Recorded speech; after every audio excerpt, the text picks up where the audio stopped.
গরুকে কৃমিমুক্ত করার পর কেন লিভার টনিক আর জিঙ্ক খাওয়ানো হয় জানতে চাইলে ভিডিওটি স্কিপ না করে শেষ পর্যন্ত দেখবেন।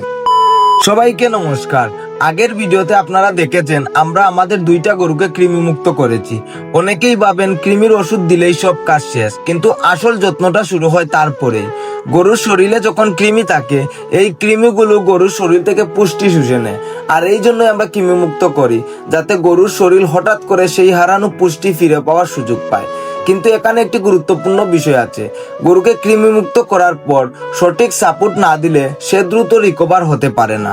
ঠিক এই কারণেই আমরা প্রথম 3 দিন লিভার টনিক খাওয়াই। লিভার টনিক মূলত গরুর লিভারকে শক্তিশালী করে। কৃমির কারণে লিভার অনেকটা দুর্বল হয়ে যায়, তাই লিভার টনিক লিভারকে ঠিক করে, হজম শক্তি বাড়ায় আর গরুকে আবার আগের মতো খাওয়ায় আগ্রহী করে তোলে। ফলে গরু দ্রুত সুস্থ হয়ে যায়। লিভার টনিক শেষ হওয়ার পর বাকি 4 দিন আমরা জিঙ্ক খাওয়াই। জিঙ্ক গরুর শরীরে রোগ প্রতিরোধ ক্ষমতা বাড়ায়। এছাড়া চামড়া, লোম আর সামগ্রিক স্বাস্থ্য ভালো রাখতে জিঙ্ক ভালো কাজ করে। এই দুইটা স্টেপ না দিলে কৃমিমুক্ত করার পুরো লাভটাই পাওয়া যাবে না। তাই শুধুমাত্র কৃমি মারা যথেষ্ট নয়, লিভার টনিক আর জিঙ্ক দেওয়া আবশ্যক। মনে রাখবেন, কৃমিমুক্ত করা প্রথম ধাপ।